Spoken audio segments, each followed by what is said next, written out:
నమస్తే, welcome to జేహో success మంత్ర. ఇవాల్టి జేహో success మంత్రాలో మనతో పాటు స్టూడియోలో ఉన్నారు ప్రముఖ సైకాలజిస్ట్ జవహర్లాల్ నెహ్రూ గారు. ఇవాల్టి ఈ జేహో సక్సెస్ మంత్రాలో ఏ విషయం గురించి మనం చర్చించుకోబోతున్నామో ఆయన మాటల్లోనే విందాం. సార్ నమస్తే, మా స్టూడియోకి స్వాగతం, జేహో సక్సెస్ మంత్రాకి స్వాగతం. సార్, ఇవాళ మనం చర్చించుకోబోయేటువంటి అంశం ఏంటి? ముఖ్యంగా ఎదుగుతున్న పిల్లల్లో వస్తున్నటువంటి మనోభావ ప్రకటన, వాళ్ళ ప్రవర్తన ద్వారా తల్లిదండ్రులకు గురవుతున్న ఒత్తిడి గురించి ఈరోజు మనం చర్చిద్దాం. ముందుగా ప్రతి ఇంట్లో ప్రతి చోట కూడా మా పిల్లలు మా మాట వినడం లేదు అనేటువంటి మాటనే వింటూ ఉంటాం. అంటే వాళ్ళు పెద్దలు చెప్పింది వీళ్ళు వింటలేదు, వీళ్ళు చేయట్లేదు అనేటువంటి కంప్లైంట్ ఎక్కువగా తరచుగా ఫ్రీక్వెంట్గా వింటూ ఉంటాం. ఎందుకు ఇలా జరుగుతుందంటారు? ఇప్పుడు మీరు నన్ను ఒక ప్రశ్న వేశారు. ఆ ప్రశ్న నాకు అర్థమైతేనే నేను జవాబు చెప్పగలను. సో తల్లిదండ్రులు చాలా విషయాలు వాళ్ళ దృష్టిలో, వాళ్ళ ఏజ్లో, వాళ్ళ పరంపరలో మాట్లాడతారే తప్ప పిల్లలకి ఎంత అర్థమైందన్నది వాళ్ళు అర్థం చేసుకోరు. అంటే ఒక అర్థం కాని పదం ఏదైనా వాడితే అది కేవలం శబ్దమే అయిపోతుంది. సో మీరు నాతో మాట్లాడిన ప్రతి మాట నాకు అర్థం అవ్వాలి. అంటే నాకు అర్థమయ్యేలా చెప్పడమే మీ ప్రధాన కార్యం అయినప్పుడు మీరు నా నుంచి ఏ జవాబు అయితే కోరుకుంటున్నారో అది తప్పకుండా మీకు వస్తుంది. చాలామంది తల్లిదండ్రులు ఎదుగుతున్న పిల్లలతో మాట్లాడే విధానంలో తమ స్థాయి తగ్గకుండా మాట్లాడతారు. అంటే నేను తండ్రిని, నేను తల్లిని, నేను ఎదిగాను, నా అనుభవంతో చెప్తున్నాను అని కొన్ని ట్యాగ్స్ పెట్టుకుంటారు. అంటే నేను చెప్పిందే వినాలి. అంటే నా దృష్టిలో మాట్లాడుతున్నాను కాబట్టి నువ్వు అర్థం చేసుకోవాలి, ఇది నా అనుభవం అన్న ఒక కోణం ఉంటుంది. మా నాన్నగారు పెరిగినప్పుడు వాతావరణం ఎలా ఉందో, మా తాతగారు పెరిగినప్పుడు వాతావరణం ఎలా ఉందో, నా వాతావరణం అలా లేదు. ఇప్పుడు నా కొడుకు ఎదుగుతున్న సమయంలో ఉన్న వాతావరణం అలా లేదు. ఈ విషయాన్ని నేను అర్థం చేసుకోవాలి. సో నా చిన్నప్పుడు లెక్కలు రాకపోతే చాలా భయపడతాను, లెక్కలు లేకపోతే నేను పైకి రానని ఒక భయం ఉండేది. కానీ ఇప్పుడు నా పిల్లవాడి వయసు వచ్చేసరికి లెక్కలతో సంబంధం లేకుండా ఒక నెంబర్ ఆఫ్ ఫైన్ ఆర్ట్స్ వచ్చేసాయి. అంటే జీవితంలో లెక్కలే కాదు అనేక కోణాల్లో పైకి రావాల్సిన విషయం వచ్చింది. సో మనము ఇంకా నా భయాన్ని నాలో పెట్టుకుని నాకు ఎప్పుడో సైన్ తీటా ఆల్జిబ్రా రాలేదు కాబట్టి లెక్కలు రాకపోతే బ్రతుకు పాడైపోతుందన్న భయాన్ని నేను తీసుకొచ్చి నా కొడుకు మీద రుద్ది నా కొడుకుని లెక్కలు ఒత్తిడి క్రియేట్ చేయడం కంటే అతను ఒక క్రియేటివ్ ఆర్టిస్ట్ అవ్వచ్చు, ఒక చెస్ ఛాంపియన్ అవ్వచ్చు, ఒక గుడ్ స్పోర్ట్స్ మ్యాన్ అవ్వచ్చు అన్న ఓపెన్ మైండ్నెస్ నేను యాక్సెప్ట్ చేయాలి. అంటే నా భయాలు వాళ్ళ మీద రుద్దకుండా వాళ్ళు ఎదగడానికి నేను ఎంత తోడ్పడాలి అని తల్లిదండ్రులు ఆలోచించినప్పుడు అసలు ఘర్షణ వాతావరణం ఉండదండి. అంటే పిల్లల స్థాయిలోకి వెళ్ళి మాట్లాడడం 90% ఆఫ్ తల్లిదండ్రులకి రాదు. ఎందుకంటే ఒక ఆడ మొగ కలిసి భార్యాభర్తలు కాగలరు కానీ అమ్మా నాన్నలు మాత్రం కాలేరు. అమ్మా నాన్న అవ్వాలంటే కొన్ని కోల్పోవాలి, కొన్ని నేర్చుకోవాలి. సో ఏమి తాము కోల్పోవాలి, ఏమి తాము నేర్చుకోవాలి అన్న ఒక క్లారిటీ వాళ్ళిద్దరి మధ్యన వచ్చి పిల్లలే మా ప్రపంచం, పిల్లల భవిష్యత్తే మా ప్రపంచం అని ఇద్దరు అనుకున్నప్పుడు తప్పకుండా వాళ్ళు ఒక కామన్ ఏరియాకి వస్తారు. అప్పుడే పిల్లలకి ఒక సుగమైనటువంటి భవిష్యత్తును వాళ్ళు నిర్దేశించగలుగుతారు. డెఫినెట్గా తల్లిదండ్రుల మాటలు వింటారు. అంటే వాళ్ళు వింటారు అనడం కంటే వినాలనుకునేలా మనం ప్రవర్తిస్తాం. వాళ్ళు వాళ్ళ ప్రపంచంలో జీవిస్తూ ఉంటారు. మనం మన స్థాయి ప్రపంచంలోంచి వాళ్ళని చూసి వాళ్ళని మళ్ళీ ఆలోచించుకోమనడం చాలా తప్పు అవుతుంది. ఇంత పెద్ద అవుతున్నావు ఈ విషయం తెలీదా, ఎంత ఎదుగుతున్నావు ఈ విషయం తెలీదా అంటే అతనికి తెలియదు కనుకనే అతని పసి హృదయం అన్నాం. అతనికి చెప్పాల్సిన బాధ్యత మంది. ఎన్ని గంటలు తల్లిదండ్రులు పిల్లలతో స్పష్టంగా ఉంటున్నారు అని ఆలోచిస్తే ఆల్మోస్ట్ రీసెంట్ సర్వేలో ఇట్ ఈజ్ ఓన్లీ 72 minutes అంట. 24 గంటల జీవితంలో కేవలం 72 నిమిషాలు మాత్రమే తల్లిదండ్రులు పిల్లలతో ఉంటున్నారనే విషయం ఒక సర్వేలో బయటపడింది. అంటే వాళ్ళతో మాట్లాడడం కానీ వాళ్ళతో ఉండడం కానీ మిగతా 22 గంటల 28 నిమిషాలు కూడా వీళ్ళ గురించే పంచుతున్నారు. నిజానికి ఇప్పుడున్న జనరేషను తల్లిదండ్రుల నుంచి ఏమీ ఆశించటం లేదండి. ఇప్పుడున్న జనరేషన్ ఆశించటం లేదు, రాబోయే తరం అస్సలు ఆశించదు. సో మా నాన్నగారు నాకు ఏమి ఇవ్వాలని నేను ఆశించటం లేదు. మా నాన్న నాకు నాన్నగా ఉండాలని నేను కోరుకుంటున్నాను. మా అమ్మ నాకు అమ్మగా ఉండాలని కోరుకుంటున్నాను. అమ్మ నుంచి వచ్చే ప్రేమ నాకు, నాన్న నుంచి వచ్చే రక్షణ నాకు ఎప్పుడైతే వచ్చిందో బిడ్డగా నేను ఎదగలుగుతాను. ఇంటి దగ్గర నాకు ఒక సపోర్టివ్ మెకానిజం తయారవుతుంది. ఆ ఒక్క సపోర్టివ్ మెకానిజం నాకు ఉన్నప్పుడు నాకు ప్రపంచంలో ఏదీ కష్టం అనిపించదు. Right sir. ముఖ్యంగా చూస్తే కనుక హై స్కూల్ స్టడీ పిల్లలు అంటే 6th నుంచి 10th వరకు ఉన్నటువంటి పిల్లల మనోభావాలు కానీ, లేకపోతే వాళ్ళ ఆలోచన విధానం కానీ, వాళ్ళ గ్రహణశక్తి కానీ ఎలా ఉంటుందంటారంటే ఎదుటి వాళ్ళని గౌరవించడం కానీ, మీరు ఇంతకుముందు చెప్పినట్టుగా అంత పెద్ద పెద్ద పదాలు, పెద్ద పెద్ద విషయాలు వాళ్ళకి తెలుస్తాయంటారా?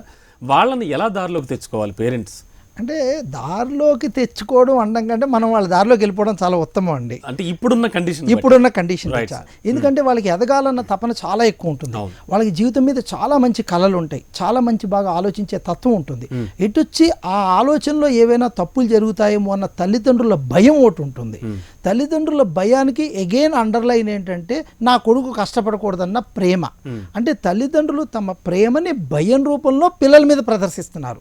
ఇది చదివితే నా కొడుకు భవిష్యత్తు ఏమవుతుందో అన్న భయం వెనక నా కొడుకు ఆనందంగా ఉండాలన్న ఒక ప్రేమ కూడా ఉంది. సో అదే నేను పిల్లలకు వివరించగలుగుతున్నాను. పిల్లలతో ఎంతసేపు నేను కూర్చుంటున్నాను, వాళ్ళ భవిష్యత్తు గురించి ఒక ఆలోచన చేస్తున్నాను, వాళ్ళకు వచ్చే ఆలోచనని నేను సమన్వయపరచగలుగుతున్నాను, వాళ్ళలో కలిగే భావోద్రేకాన్ని నేను అర్థం చేసుకోగలుగుతున్నాను. ఎందుకంటే ముఖ్యంగా ఈ సమయంలోనే పిల్లల్లో శారీరక మార్పులు జరుగుతూ ఉంటాయి. ఈ శారీరక మార్పులు ఎవరికి చెప్పుకోవాలో వాళ్ళకి తెలియదు, ఎవరితో చర్చించాలో వాళ్ళకి తెలియదు. తోటి విద్యార్థులు అదే వయసులో ఉంటారు కాబట్టి ఒక రకంగా ఒక ఒత్తిడికి వాళ్ళు గురవుతూ ఉంటారు. తెలియకుండా వాళ్ళలో అప్పుడప్పుడే వాళ్ళ యొక్క లింగ లక్షణాలు బయటపడుతూ ఉంటాయి. ఒక బాలిక ఒక స్త్రీగా ఆలోచిస్తూ ఉంటుంది, ఒక బాలుడు ఒక యువకుల్లాగా ఆలోచిస్తూ ఉంటాడు. ఈ భావోద్వేగాలు ఎవరితో చెప్పుకోవాలి? అదే సమయంలో ఇంటి దగ్గర కూడా పరిపక్వత చెందినటువంటి తల్లిదండ్రులు లేకపోతే వీళ్ళు బయట ప్రపంచంలో చర్చించుకుంటారు. బయట ప్రపంచంలో తెలిసిన విషయాలు బయట వ్యక్తులు దాన్ని ఒక బలహీనతగా వాడుకోవడానికి అవకాశం ఉంది. తద్వారా వీళ్ళ జీవితంలో కొన్ని కష్టాలు కొని తెచ్చుకుంటారు. సో ఇంటి దగ్గరకు వచ్చేసరికి ఏదైనా చెప్పే పరిస్థితి కావాలి. నిజానికి వెరీ రీసెంట్గా నా ఒక విషయం అర్థమైంది ఏంటంటే తల్లిదండ్రులు కేవలం 7 నిమిషాలు వింటున్నారంట పిల్లల మాటలు, కానీ తల్లిదండ్రులు పిల్లలకి 43 నిమిషాలు చెప్తున్నారట. అంటే ఇది ఒక 100 ఫ్యామిలీస్లో సర్వే నుంచి వచ్చినటువంటి రిజల్ట్. సో 7 నిమిషాల్లో ఏమి చెప్తారు ఆ బాబు, ఏ భావోద్రేకాన్ని ప్రకటిస్తారు? అంటే మా నాన్నగారు నాకు ఒక ఫోటో ఫాదర్ అనమాట. ఫోటో చూపించి మీ నాన్నగారు నువ్వు నిద్ర లేచేసరి డ్యూటీకి వెళ్ళిపోతారు, నువ్వు పడుకున్నాకు వస్తారు, మరి ఏంటి అంటే నాకు ఒక కారు ఇల్లు కొనిస్తారు. వాళ్ళకి అది అక్కర్లేదు. మన పిల్లలు ఎప్పుడు కూడా ఓపెన్గా మాట్లాడేవాళ్ళు కావాలి. తండ్రి కూడా కూర్చుని ఎంతసేపు ఎక్సర్సైజ్ చేస్తున్నాడు, తండ్రి కూడా కలిసి శరీర వ్యాయామం ఎంత చేస్తున్నాడు, ఒక ఆలోచన పరంగా ఎంత చేస్తున్నాడు, అదొక సోషల్ మీడియాలో కావచ్చు, ఒక సినిమాలో కావచ్చు, ఒక సరదాలో కావచ్చు. సార్ మీరు చెప్తూ ఒక విషయం చెప్పారు, అంటే ఖచ్చితంగా పిల్లలలోకి వెళ్ళి పిల్లల ఆలోచన విధానంలోకి వెళ్ళి వాళ్ళకి కావాల్సిన ఇస్తూ మనం చేయాలంటున్నారు. ఇప్పటి అంటే ప్రెజెంట్ ఉన్న సిచ్యువేషన్ తీసుకుంటే కనుక మొబైల్ ఫోన్స్ అని సోషల్ మీడియా చాలా విస్తృతంగా వచ్చేసింది. అంటే అతి చిన్న వయసులోనే పెద్ద పెద్ద కోరికలన్నీ కోరుకుంటున్నారు. చిన్న వయసులోనే మొబైల్ ఫోన్ కావాలని, చిన్న వయసులోనే లైసెన్స్ కూడా తీసుకోవడానికి అర్హత లేని వయసులోనే 2 వీలర్ కావాలని, ఇలాంటి మారాములు అవి చేస్తున్నారు. మరి ఇటువంటి వాళ్ళ సందర్భాలు వాళ్ళని ఎలా చూడాలి? ఏమండి, యాజ్ ఏ చైల్డ్ సైకాలజిస్ట్గా నేను చూసిన నా కేసుల్లో మీరు చెప్పిన కేసులు కేవలం 7 నుంచి 9% అండి. 75% పేరెంట్స్ కేవలం వీళ్ళే ఇస్తున్నారు. మా బిడ్డ పక్క వాళ్ళకంటే హుందాగా కనపడాలి, మా అబ్బాయికి ఫోన్ కావాలి, మా అబ్బాయికి బండి ఇవ్వాలని తల్లిదండ్రులు మాత్రమే పిల్లల్ని ప్రేరేపిస్తున్నారు. నిజానికి పిల్లవాళ్ళు ఎప్పుడు అడగరు. ఒక విధంగా ఏంటంటే పిల్లవాడికి కావాల్సిన దానికంటే కొంచెం ఎక్కువ సదుపాయాలు తల్లిదండ్రులు కల్పిస్తున్నారు. అంటే పిల్లల్ని పేరెంట్సే చెడగొడుతున్నారు అనడం కంటే వాళ్ళకి సదుపాయాలు ఎక్కువ కల్పించి ప్రపంచం వైపుకు తీసుకెళ్తున్నారు. దానివల్ల ఏమవుతుందంటే ఏదైనా ఒక లిమిట్లో ఉండాలి. ఇప్పుడు నేను వేసుకునే జోళ్ళు నా కాల్ నెంబర్కి సరిపోవాలి. నా కాల్ జోడు నెంబర్ 7 అయితే నా యొక్క వనరులు నా సదుపాయాలు 7వ నెంబర్లో ఉంటేనే నేను సమృద్ధిగా ఉండగలుగుతాను. నా బ్యాలెన్స్ షీట్ కరెక్ట్గా టాలీ అవుతుంది. నాది 7వ నెంబర్ కాల్ పెట్టుకుని నాకు 6వ నెంబర్ ఇచ్చినా నాకు టైట్ అయిపోతుంది, నేను నడవలేను. అంటే తల్లిదండ్రులు బాగా క్లోజ్గా అరెస్ట్ చేసినా పిల్లవాడు ఎదగలేడు. లేదా నా 7వ నెంబర్కి 9వ నెంబర్ బూట్ ఇస్తే నేను నడవలేను, లూజ్ అయి పడిపోతాను. అంటే కావాల్సిన దానికంటే కూడా ఏదైనా ఎక్కువ ఇచ్చినప్పుడు అది అనర్థానికి, అనురాగం, ఆప్యాయత, ప్రేమాభిమానాలు ఇవన్నీ కూడా ఎంత ఇవ్వాలో అంతే ఇవ్వాలంటే. అంటే ఇక్కడ మనం ప్రేమ, ఆప్యాయత, అనురాగాలు అనేవి ఉచితంగా సమాజంలో మనకి నేచర్ నుంచి వచ్చిన, ప్రకృతి నుంచి ఇచ్చినట్టు ఒక వరం. ఇవేమీ ఇవ్వకుండా వస్తువులు ఇచ్చి అది ప్రేమ అనుకోవడం అనేది ఎగైన్ ఒక టాబు. నా పిల్లవాడు నా ప్రేమ కోరుకుంటాడు తప్ప నా సెల్ ఫోన్ కోరుకోడు. సో నా పిల్లవాడు నేను అతనితో ఎంతసేపు ఉన్నానని ఆలోచిస్తాడు, అతనికి ఏ విధంగా సహాయపడుతున్నానని ఆలోచిస్తాడు, అతని మనోభావాలు ఎలా అర్థం చేసుకుంటున్నానని ఆలోచిస్తాడు. ఇవన్నీ మానేసి ఒక ల్యాప్టాప్, ఒక కంప్యూటర్, ఒక ఫోను, ఒక బైక్ ఇచ్చి నీ దారిని నువ్వు చూసుకో అంటే అతను వస్తువుల్ని ప్రేమిస్తాడు, మనుషుల్ని వాడుకోవడం నేర్చుకుంటాడు. కానీ మనుషుల్ని ప్రేమించి వస్తువులు వార్చుకోవడం మనం నేర్పాలి. ఇది తల్లిదండ్రులు చేసిన బాధ్యత. డెఫినెట్లీ. ముఖ్యంగా చదువు విషయంలో చూస్తే కనుక మనం మాట్లాడుకుంటున్న 11 నుంచి 14 ఏళ్ల వయసు పిల్లలు, ముఖ్యంగా హై స్కూల్ స్టడీ పిల్లలు, ఒక సంవత్సరం అప్ ఉండొచ్చు, ఒక సంవత్సరం డౌన్ ఉండొచ్చు. అంటే చదువులో అప్ అండ్ డౌన్స్ అనేవి చాలా కామన్. మరి ఇటువంటి సందర్భాల్లో పేరెంట్స్ రియాక్షన్ ఎలా ఉండాలంటారంటే? ఇక్కడ ఒక చాలా భయంకరమైన పదం ఒకటి తల్లిదండ్రుల మధ్య పుట్టిందండి, మంచి మార్కులు రావాలి, మంచి ఉద్యోగం రావాలి అంటే ఆ మంచి అన్నదాన్ని ఎవరు స్పష్టత చెప్పలేరు. There is no clarity first of all. So 100కి 93 వచ్చినా మంచి మార్కులు కాదు, 99 వచ్చినా మంచి మార్కులు కాదు.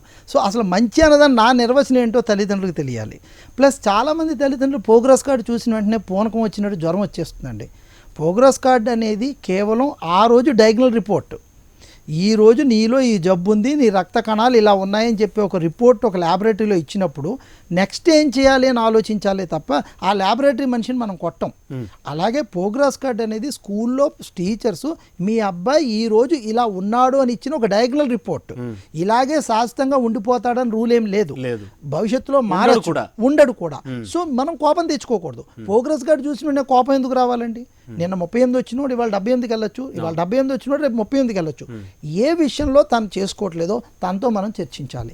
అంటే నాయన నీకు ఇన్ని సబ్జెక్ట్స్లో ఇన్ని మార్కులు వచ్చినప్పుడు ఇందులో ఎందుకు తక్కువ వచ్చే ఉంటాయి అని మనం ఆలోచిస్తే నా ప్రిపరేషన్లో తప్పు అయ్యింది, నేను చదివిన విధానంలో తప్పు ఉంది అన్న విషయం అతనికి తెలిస్తే నెక్స్ట్ టైం తనంతడు తానే చదువుకుంటాడు, తన పోటీ తాను పడతాడు, తన నిన్నటి మార్కుల కంటే ఈరోజు ఎక్కువ మార్కులు రావాలని తనే ఆలోచిస్తాడు. ఎటొచ్చి మనం తన స్థాయికి వెళ్ళి తనతో మాట్లాడడం రావాలి, తన వైపుగా ఆలోచించడం ప్రారంభించాలి, తనలో జరుగుతున్న ఒత్తిడిని తెలుసుకోవాలి. ఆటోమేటిక్గా తను ఎదగడానికి మనం పునాది అవుతాం. ముఖ్యంగా ఎదిగే పిల్లల్లో అంటే ఈ హై స్కూల్ స్టడీ కానివ్వండి, ఆ తర్వాత ఇంటర్మీడియట్ చదువుకునే పిల్లల్లో కానివ్వండి, ఉపాధ్యాయుడి ప్రభావం అంటే లెక్చరర్స్ ప్రభావం ఎంతవరకు పనిచేస్తుందంటారు? గురువు అనే వ్యక్తి మీద చదువుకుంటున్న విద్యార్థులకి గౌరవం ఉంటుందండి. వాళ్ళకి ఎప్పుడు ప్రేమ ఉండదు, గౌరవం ఉంటుంది. అంటే ఒక ఎల్కేజీ పిల్లవాడు ఏదైనా తప్పు లెక్క రాస్తున్నప్పుడు మీరు దగ్గరికి వెళ్ళి సరిదిద్దితే, అంటే 2+2 = 4 అని రాయే బదులు 2+2 = 5 అని రాస్తే మీరు అతని దగ్గరికి వెళ్ళి నాన్న ఇది 4 అంటే వెంటనే ఒక మాట అంటాడు, మా టీచర్ ఇలాగే చెప్పింది. అంటే టీచర్ మీద ఒక గౌరవం వాళ్ళకు ఉంటుంది. సో గౌరవమైన పాత్ర ఉపాధ్యాయుల నుంచి వస్తుంది కాబట్టి ఆ గౌరవాన్ని నిలబెట్టుకోవాల్సిన బాధ్యత టీచర్స్ మీద ఉంటుంది. ఒక టీచర్ తప్పు చేస్తే కొన్ని తరాలు దెబ్బతింటాయి. నేను చాలాసార్లు చెప్తూ ఉంటాను, ఒక స్త్రీ తప్పు చేస్తే ఆ కుటుంబం దెబ్బతింటుంది, ఒక పురుషుడు తప్పు చేస్తే కేవలం ఆ కుటుంబం మాత్రమే చెందుతుంది, అతనికి సంబంధించిన కుటుంబాలు మాత్రమే దెబ్బతింటాయి. కానీ ఒక టీచర్ తప్పు చేస్తే కొన్ని తరాలు తరతరాలుగా ఎఫెక్ట్ పడుతుంది. ఒకప్పుడు గురువులు అనేటువంటి వాళ్ళు, ఉపాధ్యాయులు అనేవాళ్ళు దండించేవారు, దండన ఉండేది. మరి ఇప్పుడు ఇప్పటి కాలంలో చూస్తే కనుక మీకు తెలుసు చాలామంది కౌన్సిలింగ్ కూడా వస్తూ ఉంటారు మీ దగ్గరికి, మరి అసలు ఆ దండన కార్యక్రమం లేదు, చెప్పాలంటారు ఒంటి మీద చేయి పడకూడదంటారు. ఇది ఎంతవరకు సమంజసం? దీనివల్ల ఇప్పటి విద్యార్థులకు ఏమైనా పాడైపోతుంది అనుకోవచ్చా? ఎలాంటి ప్రభావం చూపిస్తుంది అనుకోవచ్చు? అంటే దండన అనేది ఎగైన్ మళ్ళీ రాక్షసత్వం అండి. మానవత్వంలో ప్రేమించడం ఒకటే పని చేయాలి. ప్రేమ పని చేయకపోతే డోస్ పెంచండి, ఇంకొంచెం ఎక్కువ ప్రేమించండి, ఇంకా ప్రేమించండి. ఎంత ప్రేమించండి అంటే ఎదుటి వ్యక్తి మీకు ఫిదా అయిపోవాలి. అంటే మీరు బాధపడకూడదని తను జీవించేలా ప్రేమించండి, అది ప్రేమ. మనం ప్రేమించడానికే పుట్టాం, ప్రేమిస్తూనే వెళ్తాం. కానీ రాక్షసత్వం అనేది కొట్టడం. సో పూర్వం మనకి ఎప్పుడో తెలియని టైంలో మన జీవితంలో మన అనాగరికంగా ఉన్నప్పుడు అప్పుడు మనలో ఒక పూర్తి పరిపక్వత లేకపోవడం వల్ల కొంత సరిదిద్దడానికి మన గురువులు ఉపయోగించిన ఒక సాధనం. కానీ దాన్ని కూడా మనకు బలంగా ఉపయోగించి మన అభివృద్ధికే వాడారు. ఎక్కడ చెడు లక్షణాలు లేవు. ఒక్కోసారి మా చిన్నప్పుడు కుటుంబాల్లో టీచర్ కొట్టారు అని ఇంట్లో చెప్తే ఇంట్లో మా నాన్నగారు మళ్ళీ 4 కొట్టేవారు. అంచేత టీచర్ కొట్టిందని కూడా చెప్పుకోలేని పరిస్థితి ఉండేది. కానీ ఇప్పుడు ఏం జరుగుతుందంటే టీచర్ ఏం చేసినా పిల్లలకి చెప్పాల్సిన పరిస్థితి తల్లిదండ్రుల దగ్గరికి వస్తుంది కాబట్టి వీళ్ళు హింసించకుండా జరుగుతుంది. ఇక్కడ కొట్టడం అనే ప్రక్రియని పూర్తిగా వ్యతిరేకిస్తానండి. కొట్టి ఏ మనిషిని మనం ఏమి చేయలేం. భయపెట్టి కేవలం గుర్రాన్ని నీటి దాకా తీసుకెళ్ళం కానీ నీరు తాగించలేం. సో భయం అనేది కేవలం తాత్కాలికం. భయం అనేది ఎదురుగా ఉన్నప్పుడే ఉంటుంది. సో అటు ఆఫీస్లో కానీ, కుటుంబంలో కానీ, విద్యార్థిలో కానీ, ఎక్కడైనా కానీ ఎదుటి మనిషిని భయపెట్టి మనం ఎప్పుడు వశపరచుకోలేం. కేవలం ప్రేమతోనే వశపరచుకోవాలి. విద్యార్థి ఉపాధ్యాయుడిని అంటే గురువుని గౌరవించలేనప్పుడు, గురువు చెప్పిన మాట విననప్పుడు, కోపంగా ప్రవర్తిస్తున్నప్పుడు వాడు బయటకు వచ్చాక సమాజంలో ఎటువంటి ప్రభావం చూపిస్తాడంటారు? తల్లిదండ్రులు జన్మనిచ్చారు, టీచర్లు వాళ్ళకి పునర్జన్మగా జీవితాన్ని సరిదిద్దారు. అంటే తల్లిదండ్రులు కేవలం శారీరకంగా భూమికి తీసుకొచ్చినప్పుడు వాళ్ళ జీవితాన్ని సరిదిద్ది ఒక ఉన్నత స్థితికి తీసుకెళ్లే స్థానం గురుస్థానం. సో గురువు అనేవారు ఎప్పుడూ వీళ్ళ అభివృద్ధి గురించి ఆలోచిస్తాడు. నా రక్త సంబంధం కాకపోయినా, నా కులం కాకపోయినా, నా మతం కాకపోయినా, నా ఏరియా కాకపోయినా, నా ప్రాంతీయ అభిమానం కూడా లేకుండా ఏ విద్యార్థి అయినా సమానమైన ప్రేమతో తన బిడ్డల్లా చూసుకునే వ్యక్తి టీచర్. సో టీచర్కి ఎటువంటి స్వార్థం ఉండదు. టీచర్ అందరు అభివృద్ధి కోరుకుంటారు. ఈ అభివృద్ధి కోరుకునే ప్రక్రియలో ఎవరైనా వెనకబడితే కొంచెం కోపం ప్రకటించడం అనేది ఎగైన్ మళ్ళీ ప్రేమతో కూడుకున్న ఒక చర్యనే. దాన్ని మనం ఆహ్వానించాలి. ఎందుకు కోపపడ్డారు అనకంటే ఎంత కోపం కలిగించే చర్య నేను చేస్తే టీచర్ నన్ను తిట్టింది అని ఆలోచించినప్పుడు మనకు గౌరవం పెరుగుతుంది. సో మానవ బంధాల్లో గౌరవం ఉన్న దగ్గర, ప్రేమ ఉన్న దగ్గర అసలు బాధే కలగదండి. ఎందుకంటే నా శ్రేయోభిలాషి నన్ను తిట్టినప్పుడు నేను ఎప్పుడూ బాధపడను. ఎందుకంటే టాబు లైన్ ఎగైన్ అండర్లైన్, అతను నా శ్రేయోభిలాషి. సో టీచర్లు అందరూ కూడా శ్రేయోభిలాషులు అవుతారు కాబట్టి మనం టీచర్ తిట్టిన దాని గురించి పెద్దగా ఆలోచించక్కల. టీచర్ సరిదిద్దుతున్నారు. ఈ విషయాన్ని తల్లిదండ్రులు కూడా సపోర్ట్ చేయాలి. ముఖ్యంగా ఇప్పుడున్న ఈ కాలమాన పరిస్థితులను బట్టి చూస్తే కనుక సోషల్ మీడియా ప్రభావం చాలా విపరీతంగా ఉంది, మనం చూస్తూ ఉన్నాం. ఏదో మంచిగా కానివ్వండి, చెడుగా కానివ్వండి, ఒక విషయం ఉంది అంటే కనుక ఎవరికైనా హెల్ప్ చేయాలంటే సోషల్ మీడియాకి మించిన సాధనం లేదు. మరి ఈ సోషల్ మీడియా ప్రభావం పిల్లల మీద ఎంతవరకు ఉంటుందంటారు? పిల్లలకి సోషల్ మీడియా ఎంతవరకు అవసరం అంటారు, ఎదుగుతున్న పిల్లలకి? ఇప్పుడు మీ ప్రశ్నలోనే మీ జవాబు వచ్చేసిందండి. సోషల్ మీడియా అంటే అందరికీ ఉపయోగపడేది. అవును. సో దాని ఉపయోగాలే ఎక్కువ ఉన్నాయి. కానీ అది ఎంత పరిధి వరకు తీసుకురావాలనేది ఎగైన్ తల్లిదండ్రులు నిర్దేశించాలి. సో మా ఇంట్లో ఉండే ఫేస్బుక్ అకౌంట్ కానీ, మా ఇంట్లో ఉండే వాట్సాప్ కానీ అన్నీ ఓపెన్గా ఉన్నప్పుడు, అందరూ చూసుకోగలిగినప్పుడు ఇందులో చెడు జరిగే అవకాశాలు చాలా తక్కువ ఉంటాయి. సో నా పాస్వర్డ్ మా ఇంట్లో ఓపెన్ టేబ్లో పెట్టి అందరం ఓపెన్ చేయగలిగి చూసుకోగలిగినప్పుడు, నేను ఏ పోస్టింగ్స్ పెట్టానో నా కొడుకు చూడగలిగినప్పుడు, నా కొడుకు చూస్తాడన్నటువంటి జ్ఞానత నాకు ఉన్నప్పుడు నేను ఎటువంటి పోస్టింగ్స్ పెడతాను. అంటే నా వ్యక్తిగతంగా కాకుండా ఇది ఒక సమిష్టి పిల్లలు కూడా అలా తయారు చేసేస్తాం. అంటే నేను చేసే ఆలోచనలు, నా పోస్టింగ్లు, నా యొక్క ప్రదర్శన సర్వం నా బిడ్డ చూస్తాడు. అదే వాడికి మార్గదర్శకత్వం అవుతుంది.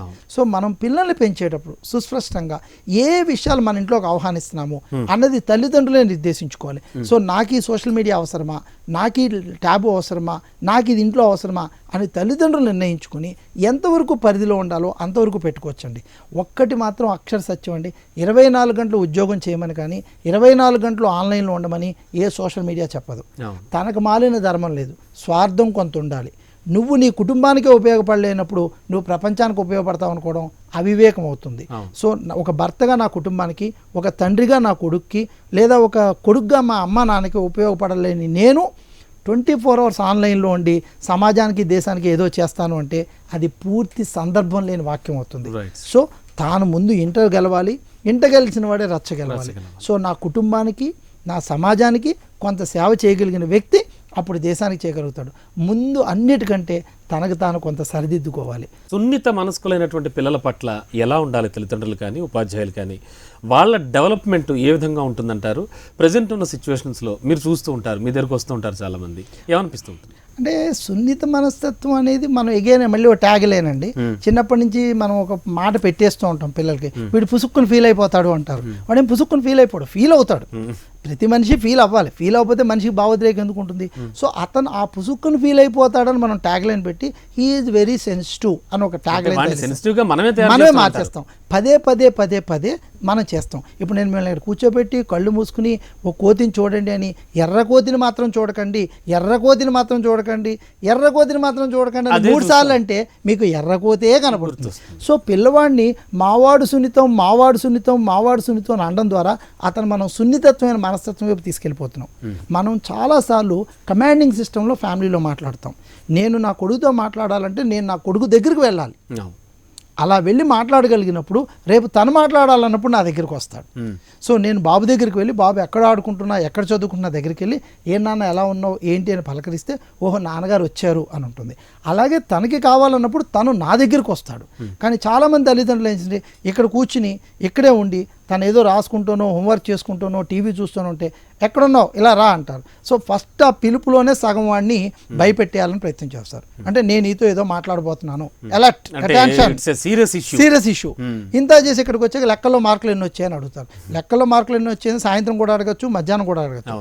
అంటే మనకి డైరెక్ట్ సందర్భం కూడా తెలిసి ఉండాలి. డైరెక్ట్ గా మాట్లాడడం రాదు. మనం చెప్పాలనుకునేది ఒకటి, చెప్పేది ఒకటి, అడగాలనుకునేది ఒకటి, అడిగేది ఒకటి.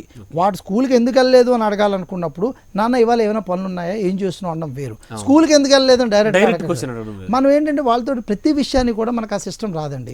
హిట్ అరౌండ్గా మాట్లాడతాం. ఈవెన్ ఇంట్లో కూడా మానవ సంబంధాల్లో మాట్లాడుకునేటప్పుడు కూడా భార్యాభర్తలు కూడా ఇండైరెక్ట్ కమ్యూనికేషన్ చేస్తూ ఉంటారు. అంటే ఎవరినో తిట్టాలనే విషయం ఎవరినో తిట్టి ప్రదర్శిస్తారు, ఏదో వస్తువు పగలగొట్టి ఏదో కోపాన్ని చూపిస్తారు.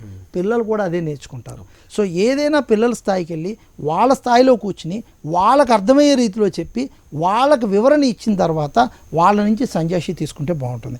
ఇది తల్లిదండ్రులు చేయటం లేదు, మన స్థాయిలోనే మాట్లాడుతున్నారు. సో మన దగ్గరికే రావాలనుకుంటున్నారు, మనం చెప్పిందే వినాలనుకుంటున్నారు. వాళ్ళకి కొన్ని టెండెన్సీ మారాలంటారు, కంపల్సరీ మారాలి. నా కొడుకు ఏమవ్వాలనుకుంటున్నాడు అన్నది నేను అర్థం చేసుకుని ఆ స్థాయిలోకి నా కొడుకుని నేను తీసుకెళ్ళగలిగితే నా కొడుకు జీవితాంతం ఆనందపడతాడు. ఓకే, సో అతను ఏ ఉద్యోగం చేస్తున్నా ఆ ఉద్యోగంలో ఆస్వాదిస్తాడు, జీవితాన్ని ఆస్వాదిస్తాడు. డెఫినెట్లీ అది తెలుసుకోవడంలో చాలామంది తల్లిదండ్రులు ఫెయిల్ అయిపోతున్నారు. ఏదో మా తోడుకోడలు గారు కొడుకు చదివాడనో, మా ఆడపడుచు గారు కూతురు చదివాడనో, మా పక్కింటోడు చదివాడనో, ఆ చదువులో నా కొడుకుని పెట్టి అదే అవ్వలేదు కాబట్టి వాడు అటర్ ఫెయిల్యూర్ అంటే మనం అసలు ఎడ్యుకేషన్ సిస్టమ్నే పూర్తిగా కిల్ చేసేస్తున్నాం. ఐన్స్టైన్ చెప్పిన సిద్ధాంతం ప్రకారం ఆలోచిస్తే చెట్టు ఎక్కడంలో చేప విలువను మనం చూడలేం. చేప విలువ చూడాలంటే సముద్రంలో ఈదించి చూడాలి. అది గుర్తించడమే తల్లిదండ్రుల బాధ్యత. చెట్టు ఎక్కలేదు కాబట్టి నువ్వు చేపవు కాదు అంటే చేప ఎప్పుడు చెట్టు ఎక్కదు. సముద్రంలో బే ఆఫ్ బెంగాల్లో మహా ఆకాతంలో ఈదుతుంది. సో మీ బిడ్డకున్న శక్తి ఇంకో చోటుకి వెళ్తుంది. మీ బిడ్డ ఒక ఏఆర్ రెహమాన్ అవ్వచ్చు, ఒక సచిన్ టెండూల్కర్ అవ్వచ్చు, ఒక విశ్వనాథ్ ఆనంద్ అవ్వచ్చు, మీ పాప ఒక సింధు అవ్వచ్చు, ఒక కోనేరు హంపి అవ్వచ్చు. అది గుర్తించి ప్రోత్సహించగలిగితే తల్లిదండ్రులుగా నా జీవితానికి ఒక సార్థకత వస్తుంది. డెఫినెట్లీ చాలా చక్కటి విషయాలు చెప్పారు. చివరిగా ఒక ముక్క చెప్పండి. ఇప్పుడు ఇలా మీరు చెప్పినట్టుగా ఈ టైప్ ఆఫ్లో ఎదిగినటువంటి పిల్లలు, ఈ టైప్ ఆఫ్ భావోద్వేగాలతో ఉన్నటువంటి పిల్లలు పెరిగి పెద్ద వాళ్ళు ఒక మంచి కొమ్మ పట్టుకుని మీన్స్ ఒక మంచి ఉద్యోగం ఏదో చేస్తున్నప్పుడు అక్కడ సిచ్యువేషన్స్ కానీ, అంటే ఒక బాస్తో ప్రవర్తించే విధానం కానీ, కొలీగ్స్తో ప్రవర్తించే విధానం కానీ ఏ టైప్ ఆఫ్లో ఉంటే కనుక వాళ్ళ జీవితం సాఫీగా సాగిపోతుంది అనుకోవచ్చు అంటారు? అంటే డెఫినెట్లీ ఇటువంటి కుటుంబం నుంచి వచ్చిన వ్యక్తులకు విలువలతో కూడిన జీవితం ఉంటుంది కాబట్టి ఫస్ట్ వాళ్ళు అక్రమ కార్యాలు చేయరండి. అంటే వాళ్ళ జీవితాన్ని వాళ్ళు ఎప్పుడు పణంగా పెట్టుకోరు. అంటే ఎక్కడ జీవితాలు ముగించరు. ఎటువంటి సమస్యనైనా వాడు ఎదుర్కొంటారు. అంటే మన ఇంటి దగ్గర పిల్లలతో నేను చెస్ ఆడేటప్పుడు కొన్నిసార్లు నేను ఓడిపోవడం, కొన్నిసార్లు నేను నెగ్గడం చెప్తే జీవితంలో వాడడం నెగ్గడం అనేది సమానమైన విషయం నా బిడ్డకు అర్థమవుతుంది. అంటే వాళ్ళ సుపీరియర్స్ ఎలా ఉంటే బెటర్ అంటారు? అంటే వాళ్ళ సుపీరియర్స్ అనేది అగైన్ సుపీరియర్స్ నుంచి వచ్చిన బిహేవియర్, దాన్ని మనం చేంజ్ చేయలేం. కానీ వీళ్ళు ఒత్తిడి రాకుండా వీళ్ళు కూల్గా ఉండగలుగుతారు. జీవితంలో అతి ముఖ్యమైన విషయం ఏంటంటే నేను కూల్గా ఉండడం నాకు ముఖ్యం. ఎటువంటి ప్రతి ఉత్ప్రేరకాలు అంటే సమ్ స్టిమ్యులీ ద్వారా నా కోపం రాకూడదు. ఆ వ్యక్తిని చూస్తే నా మూడ్ పాడవుతుంది, ఈ వ్యక్తిని చూస్తే నా కోపం వస్తుంది కాదు, నాలో కోపం ఉంది కనుక ఆ వ్యక్తి ద్వారా బయటపడుతుంది. అసలు నేను నిష్కల్మషంగా ప్రశాంతంగా ఉండడానికి నా జీవితం నాకు ముఖ్యం. దీన్నే రెస్పాన్సిబిలిటీ అంటారు. రెస్పాన్సిబిలిటీ అంటే బాధ్యత కాదండి. Responsibility means the ability to respond to A situation. ఒక సంఘటనకు ఒక మనిషి ఎలా ప్రతిస్పందిస్తాడన్నది అతని జీవితంలో విజయాన్ని కానీ పతనాన్ని కానీ చూపిస్తుంది. సో ఒకసారి ఉద్యోగం పోయిన ఇద్దరు వ్యక్తులు ఒకళ్ళు ఇంటికి వెళ్ళి వ్యాపారం చేసుకోవచ్చు, ఒకళ్ళు తన జీవితాన్ని ముగించుకోవచ్చు. సో సంఘటన ఏదైనప్పటికీ నీ ప్రతిస్పందనే నీ విజయాన్ని సూచిస్తుంది. సో అతని ఉద్యోగంలో ఎటువంటి ఒత్తిడి వచ్చినా, ఎటువంటి బాస్ వచ్చినా ఒకటే మాట, ఇది నా జీవితం, నేను ఆస్వాదిస్తాను అనుకున్న వ్యక్తిని ఎవ్వరూ కూడా అతన్ని డిస్టర్బ్ చేయలేరు. Is a very cool and is a asset to the society. Right sir, thank you so much అండి. చాలా చక్కటి విషయాలు చెప్పారు. ముఖ్యంగా పిల్లల గురించి ఆలోచించేటప్పుడు వాళ్ళలోకి వెళ్ళి మనం ఆలోచిస్తేనే కరెక్ట్ అనేటువంటి విషయం చాలా చక్కటి విషయం. Thank you so much sir, స్టూడియోకి వచ్చి చాలా చక్కటి విషయాలు చెప్పారు. ఇది ఇవాల్టి జై హో సక్సెస్ మంత్రాలో సైకాలజిస్ట్ జవహర్లాల్ నెహ్రూ గారు చెప్పినటువంటి విషయాలు. తిరిగి మరో జై హో సక్సెస్ మంత్రాలో మళ్ళీ కలుద్దాం. చూస్తూనే ఉండండి HM TV.